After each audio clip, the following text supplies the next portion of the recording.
We're delighted to be here today with three top CEOs driving innovation economy clusters here in Silicon Valley. Joining me to my immediate left, your right, is Ryan Pople, the president and CEO of Proterra. Next to Ryan is Pat Romano, the president and CEO of Chargepoint, and Josh Switkis, the founder and CEO of Peloton. We have a limited amount of time, so we're going to jump right into this conversation.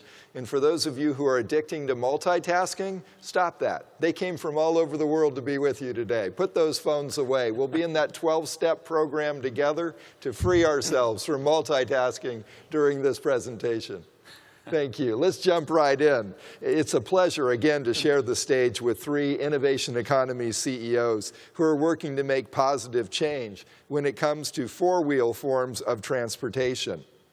If our audience today were a group of investors on Sand Hill Road, let's start with your 60-second elevator pitch about your company. And remember, this elevator goes 3 floors. It's not the Empire State Building. You have 60 seconds. Ryan Pople, CEO of Proterra, let's start with you. Sure. Thanks, Carl. So my simple elevator pitch would be if you pick one of the worst products out there, you choose to disrupt it, you would do Proterra EVs. So from an efficiency perspective, from a fuel consumption perspective, the most inefficient product on the road, the most polluting product on the road on a per mile basis is the essential transit bus. So what our company is trying to do is bring transit bus systems, which are necessary and essential around the world, bring them into the 21st century. And we do that by incorporating state-of-the-art EV technology as well as autonomous drive technology. Ryan Pople, thank you. Pat Romano, tell us about Chargepoint. So the easiest way to do that is with an analogy. Just like Airbnb is the largest hotel chain in the world without owning a hotel, we're the largest network of EV chargers in the world without owning an EV charger. So what we've managed to do is essentially convince businesses that EV charging is good for their business, and we bind it all together in one network so the driver sees it as one convenient network. It's easy to use. Josh Switkis, tell us about Peloton. Yeah, good afternoon, everyone. Peloton is bringing safety and efficiency to heavy trucks. So freight trucks that move 70% of our cargo. It's about a $700 billion industry in the US today. These trucks today are highly optimized on the individual level. What Peloton is doing is connecting truck to truck and truck to cloud to bring new levels of safety and efficiency. Specifically, we are bringing to market truck platooning. It's a system that connects pairs of trucks together. Some of you may have ridden in the demos from California Path of their truck platooning at this event. Brings pairs of trucks together using vehicle-to-vehicle communication and sensors to bring a new level of safety, automatic reaction to prevent accidents, and brings the trucks closer together where aerodynamics improve fuel economy 7 to 10%. This is enough to roughly double the profits of a typical fleet. Now, all three of you have located your headquarters here in Silicon Valley. While known for world-class innovation, it's also plagued by out-of-this-world business costs. When it came to location decisions, why California and why Silicon Valley? Pat Romano, let's start with you. Why is Chargepoint headquartered here? 2 reasons. I learned early in my career that the bulk of U.S. venture capital is on Sand Hill Road, and it doesn't like to fly to board meetings. So if you want to avail yourself to a lot of venture capital and an early stage company, being located here is critical. The second is the talent pool here is second to none. Josh Switkis, why Mountain View, home to some of the most expensive real estate on the West Coast? Yeah, well, partly a secret is our real estate is owned by one of our investors, so we got a special deal in Mountain View. But in general, why we're in Silicon Valley is the product we're developing requires a very interdisciplinary approach. So certainly certain types of automotive talent is great in Michigan. Other talents in other places. Here in the Valley, we have a mix of different types of software engineers, mechanical engineers, safety engineers, human factors folks, and so on. So it's that mix of talent. Ryan Pople, you moved Proterra from relatively low-cost South Carolina to the high-cost Bay Area. Why? Well, we've kept our manufacturing assets and a lot of vehicle engineering in South Carolina, so we still have a strong presence in that state. But in terms of why we expanded into California, it's twofold. I'd certainly echo what Pat said. I was an early employee at Tesla Motors, And if you're going to win an emerging technology market, you just have to have the best product, the best technology. Technology is a function of people. So if you're going to have the best product, you're going to have the best people. And when it comes to EV development, we lead the world in EV development. I don't think California and Silicon Valley make a big enough deal out of that. But if you look at the number of research labs, if you look at the number of companies that are doing autonomy and EV around here, this is the place to be if you're going to do electric vehicles. So that was reason one. We wanted to absolutely win the technology competition for EV in the heavy transit market. And then reason two, I saw a news article this morning that said California has now passed France as the 6th largest economy in the world, and a lot of that is because of manufacturing. So we like to get as close to our customer and our end market as possible. 1 out of every 7 transit buses in the US market is sold in California. 1 in 12 Americans lives in Southern California. So if you want to get close to your market, if you want to sell buses, you probably should get close to a lot of buses. Now, share with us briefly where your progress is today relative to market penetration and sales, and what success would look like 3 years from today in terms of scale. Joss, let's start with Peloton. Sure. So we're probably the early bird in this group. We are pre-full commercial launch. We have a system that works reliably. We've tested it with fleets. We've done fuel economy tests with the key stakeholders, so a major fleet, the U.S. Department of Energy and the U.S. Department of Transportation. So we've verified that the system works well and provides the value. We'll have full commercial launch, sort of initial commercial launch later this year and full launch next year. 3 years from now and beyond, we want, if freight traffic is moving, we want it to be moving with Peloton technology, making it safe, making it efficient. The first step of that is platooning, and then beyond there, higher levels of automation to continue to bring that safety and efficiency. Ryan, how about Proterra? So Proterra today is deployed in 12 cities in the U.S. We've deliberately constrained ourselves to the U.S. market because one of the things that's very important to do as an entrepreneur is to focus, concentrate your resources. We have a massive market opportunity here domestically, but we certainly see global potential. So at this point, we are in cities from Seattle to Worcester, Massachusetts. We're in red states, we're in blue states, we're in green states. Our largest number of customers, not surprisingly, is in California. We have over 1.5 years of backlog, over $100 million in orders that we're working our way through. So we feel like at this point, especially given our pricing, which is now competitive to hybrid technology, in a lot of ways the sky's the limit in terms of adoption. I'll boldly make the prediction that every single city transit bus is going to be an electric vehicle. It's not going to be a fuel cell vehicle. It's not going to be a natural gas vehicle. The simplest, cheapest, most sustainable way to do it will be electric.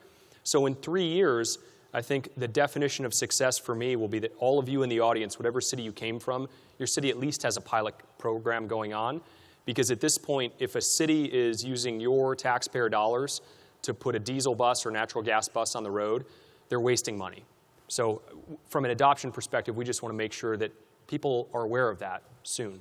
Pat Romano, bring us up to speed on Chargepoint. Today, 3 years from today. Okay, so today we're by far the largest outside the home network provider for EV charging. We have over 70% market share in that market.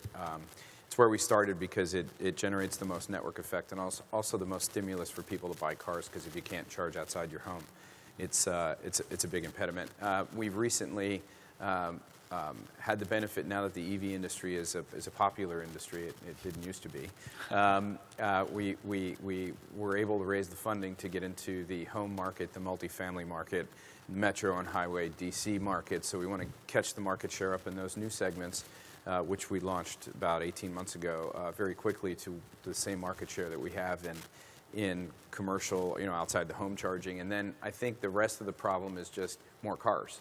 So we're at about, 1 port of EV charging for every 10 cars sold, and it needs to be about double that.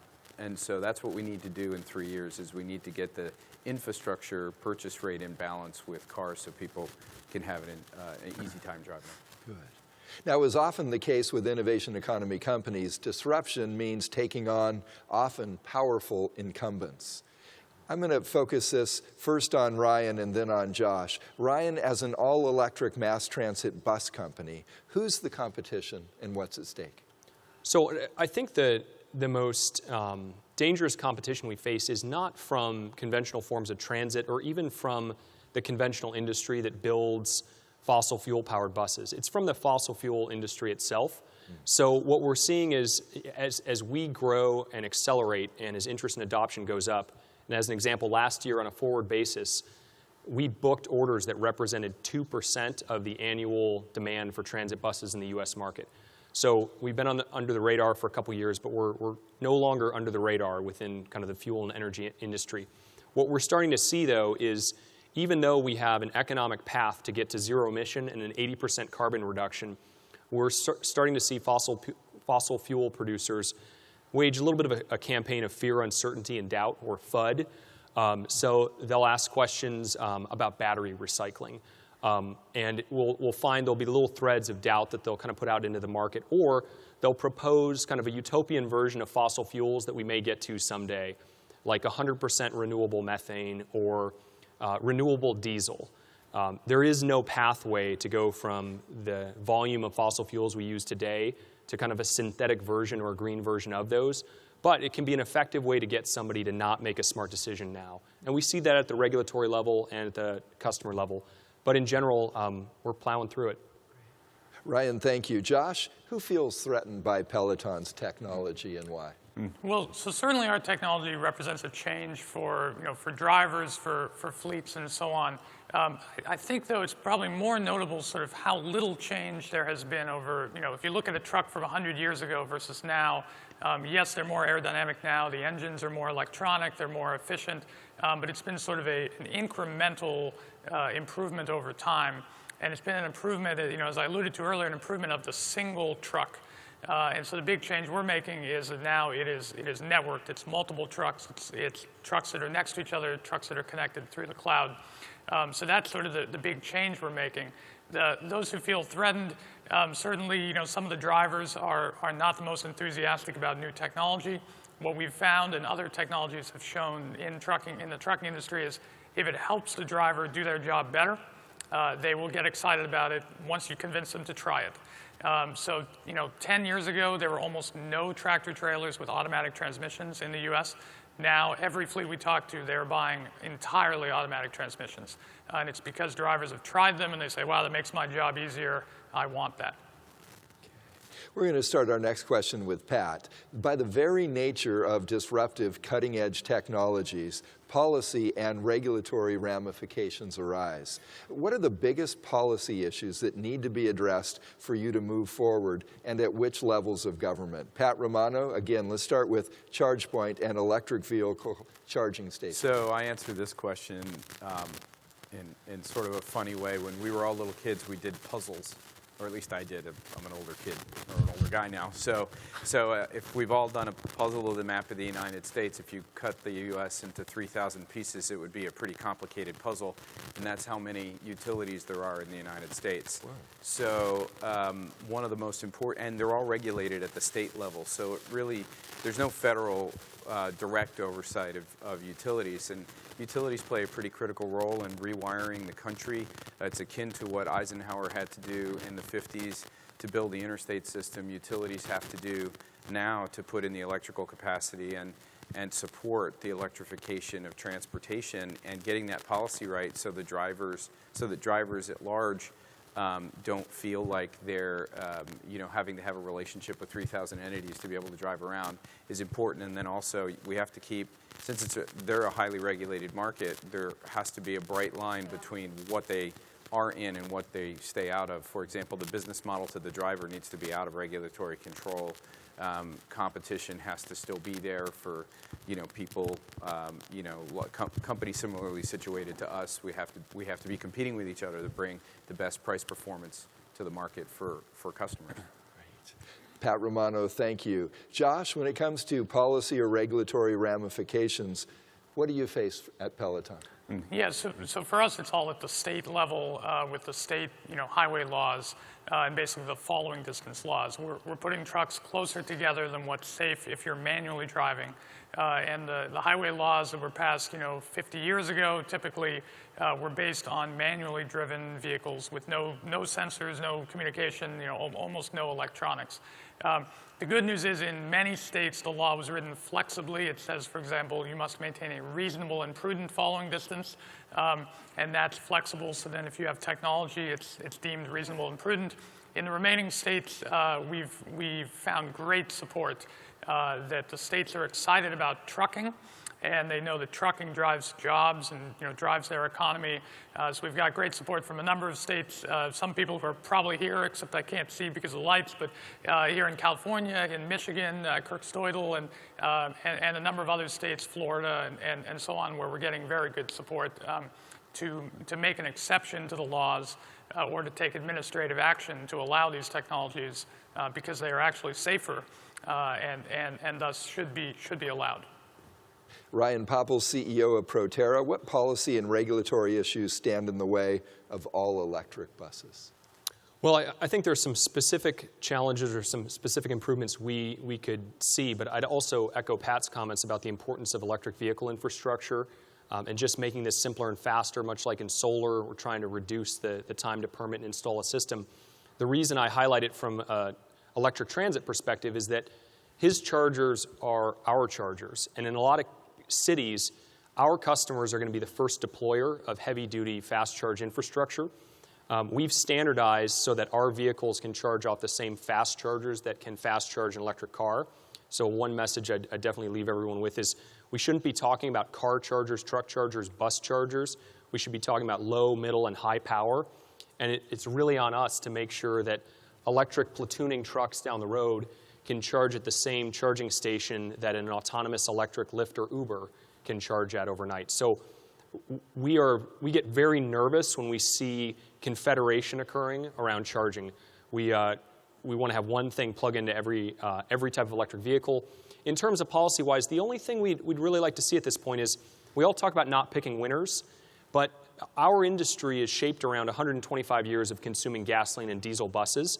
There are actually a lot of RFPs we can't bid on, even though we have a better cost of ownership, because they specifically call for a diesel bus.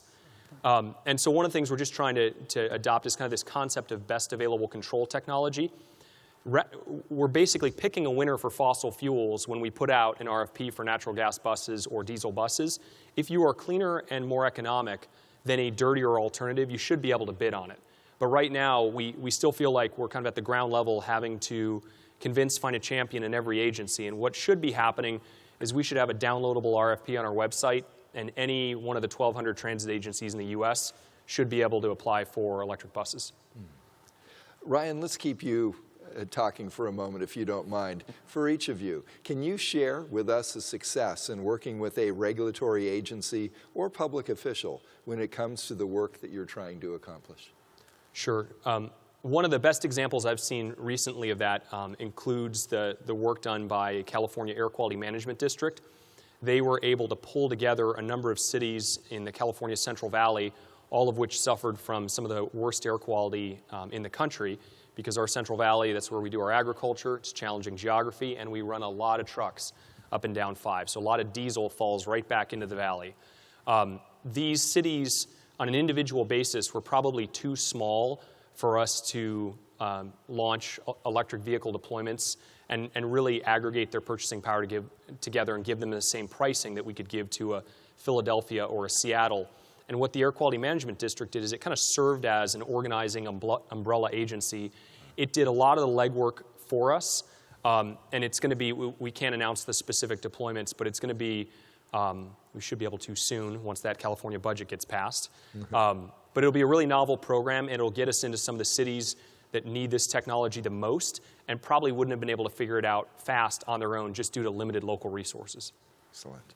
Pat Romano, Chargepoint, can you give us an example of a regulatory agency or public official? Yeah, we're 9 years old, so we've had a lot of it, but one of the most recent ones is the California Energy Commission is now trying to put programs in place to seed the fast charge infrastructure on California highways. And they recently had a grant program, which we were part of, to electrify different highway routes in the state of California. And I think they've turned their attention to that because they did such a good job on the level 2 charging, the around town charging, that is now sustaining itself. And now they're turning their attention to the next brick in the wall, and they do a great job. Great partner. And Joshua Switkus. Yeah, well, maybe I'll add, I relayed a little bit earlier about the state regulations, and there's probably too many examples. We have 12 states we've worked successfully with, so rather than giving, all of those, I'll relay just a story from when we did a demonstration in Nevada, which really, I think, highlighted, a successful way to work together like this. We were doing the demonstration east of Reno, and one of the governor's office officials pulled me aside, and he kind of pointed into the hills, and he said, that's the potential site for the Tesla, gigafactory, the battery factory. And at the time, I was like, oh, that's interesting. Why? And this was like 2 weeks before they announced that it was going to be Nevada. But then what we mostly talked about was what I alluded to earlier, that they see trucking and anything that improves trucking can drive tremendous amounts of jobs, right? If you're deciding where to open your factory, if the trucks are running 5–10% cheaper in that state versus the neighboring state, that's a huge driver of your expenses. And so what they told us was they were excited about truck automation even more than passenger car automation, and they've been one of the leaders in passenger car automation, along with California and Michigan and Florida and others. But they're excited because it could drive real industrial jobs in significant quantities, not just R&D jobs. So that was sort of the start of a good relationship with Nevada, and they've continued to be one of the leaders in that area. We're going to jump into what we lovingly call our lightning round. It's quick questions with one-word to one-sentence responses. So we're going to start first, Joshua, back to you. When it comes to innovation, which CEO, living or dead, do you view as a role model? And I'm going to get myself in trouble with one of my investors is UPS, but I hope they will understand Fred Smith, the CEO of FedEx. When people say, there hasn't been innovation in trucking, just point to FedEx. That was tremendous innovation. Now they're a big company, but that's my example. Great. Pat. I mean, just speaking from our industry, it's got to be Elon Musk. I mean, anyone that can start a car company today against incumbents and get it off the ground successfully, that's a true innovator. And Ryan Pople. I'd echo Pat's comments. I mean, you look at what Elon Musk did. He successfully sold PayPal to eBay. A lot of Silicon Valley entrepreneurs at that point would find, what did you say, a dating site for pets, something like that to work on. I worked for Elon in early days at Tesla, and we need real entrepreneurship taking on really tough problems like that. Whether it's life sciences or economic productivity or green, I think that's what Silicon Valley does best, is when we tackle things that are non-trivial. But since Pat stole my answer, I'm going to embarrass Pat and say, Pat Romano is one of the best CEOs I've worked with on innovation. This guy cares so much about charging stations. So I got to work with him a couple years ago, and that taught me a lot about how intensely you should focus on getting every detail of your product right. Because that's what you get for stealing my answer. I was sufficiently embarrassed. Pat Romano, that's a beautiful shade of red that you're wearing on your face now. Our second lightning round question. When it comes to corporate culture and the workplace, to motivate and mentor employees, which CEO is a mentor or role model? Pat, let's start with you. So that's changed recently for me. We added Bruce Chizen, ex-CEO of Adobe, to our board, and he's literally my new favorite person on earth. I really think he's one of the best at many things, including that set. I will not tell your wife, Andrea, that Bruce is now your favorite person on earth. It's her birthday today, so don't do that. And you're going to find the couches quite comfortable. Ryan Pople. I'd say in terms of culture, John Doerr from Kleiner Perkins set a wonderful example to me in terms of how to work very, very hard, be very passionate, and also set the right values of a firm. When I interviewed at Kleiner a long time ago, I was very nervous about my interview with John Doerr. And he asked me a lot of questions about my family. And it was interesting because it said he could ask me whatever he wanted about tech or finance, and asked my kids' names and what I like to do and did I take enough time off to hang out with them. The other thing that I was really impressed with him, he's a managing partner at Kleiner. He's almost the archetype for the VC of Silicon Valley. And he still believes in this selfless service to the entrepreneur. So when I first started at the firm, I'd wonder, like, whose light is still on? Who is still here?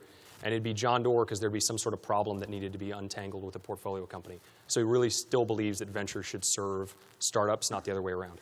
And John's one of the most personally generous people that I've ever met in this valley as well. Josh Switkiss? So I'll choose one that I wish I could count as a mentor, but it's solely just a role model.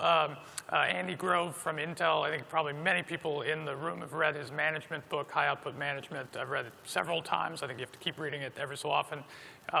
And you know, when he passed away a few months ago, if you read all the articles and blog postings, he was clearly had an impact on so many people. So you know, role model, and I wish he would have been a mentor. Our next lightning round question, first to Ryan. First investor in Proterra, and in one sentence, why did they believe in the product? First investor was our founder, Dale Hill, who's still with our company. We're very fortunate for that. The first source of capital was his American Express card, I believe. And he believed in it because he had spent a lot of his career in the transit bus industry, worked on diesel hybrid buses, and figured you could improve upon a diesel hybrid by getting rid of the diesel. Good. Joshua Switkiss. So I think we had a tie for first investor, but the first, you know, who provided our first term sheet, Ralph Eschenbach, he was a longtime CTO of Trimble Navigation, and you know, so he developed the first commercial GPS receiver. So he tells stories of being out in the desert when there weren't enough satellites to have GPS, you know, available everywhere, but once a day in the desert of, I think he was in Arizona, he'd have enough satellites. I tell that story because he was clearly early in location-based services, initially just the service of knowing your location, and he saw the power of that to help enable things like truck platooning. Pat Romano of Chargepoint, first investor. So very first, we're 9 years old in a 5-year-old market, so it's a poster child for first mover advantage. So it was our founder as well, Richard Lowenthal. Richard is a tremendous individual. Many of you may know him. He was the mayor of Cupertino for 2 terms, has a really storied career in tech in the Valley, and you know, believed in electric vehicles so much that he put up his own money. The first venture investor of big significance that was in the company was Mark Leshley from Row Ventures. And I can't say enough about Mark. I mean, Mark believed in this industry as a VC long before it was fashionable to believe in this industry, so he deserves a ton of credit. Great. Morning person or night owl, and what time does your workday begin? Josh? I guess morning person. I think probably we'll all have a similar answer, sort of both is my guess. But a morning person, typically early trucking. I remember talking to a trucking fleet early on, and you know, we were proposing a time to meet, and it was like 3 in the afternoon Eastern time. They're like 3 in the afternoon. We're done by 3. We get up at, you know, start work at 4. I don't start quite that early. About 6 a.m. 6 a.m. Pat Romano. I get up about 4:50 every morning. Mostly, so that's when people will get their first round of emails, then I'll get a workout in, and then somewhere between 8:30 and 9 o'clock I'll show up at my desk, and then I'm a night owl at the back end, right, on the work side as well, so it's kind of bookended. Ryan Pople. I prefer to be an evening person. I like when things get quiet. We have a facility on the East Coast, so the volume of stuff that I respond to cuts in half. So I like to go home, have dinner with my family, and then get everybody kind of tucked in and then kind of check back in. And sometimes I'm really an evening person, and so my wake up is very early. Like Monday, my wake up was 9:35 at night on Sunday so that I could attend a 4-year-old's ballet, take a red eye to Boston, and talk about electric buses. If this were a football game, this is less than our 2-minute warning. So really quick, if you could have one superpower, what would it be, Pat Romano? I don't know. I think X-ray vision. Ryan Pople.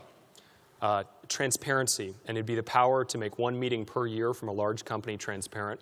I think that would be very interesting. Josh Switkiss. I'll just refer to the previous question and say ability to not have to sleep. Okay. Yeah. And we're going to go to our last lightning round question. The quote or saying you do your best to live by. Pat Romano? I don't know if I live by it, but my guy I started my first startup coined this, Dave Nelson. Life has more imagination than you do. Good. Ryan Pople. I I would say, especially with our focus right now at work, it's the Native American quote, we inherit the earth from our children, or we borrow the earth from our children. So kind of the sustainability aspect of that is very important to me. And Josh Whitkiss.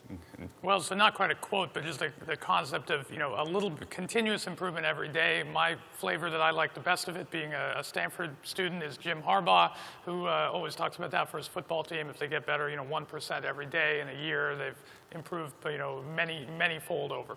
Proterra CEO Ryan Pople, Chargepoint CEO Pat Romano, Peloton CEO Josh Whitkiss, thank you for joining us at ITS America. Thank you.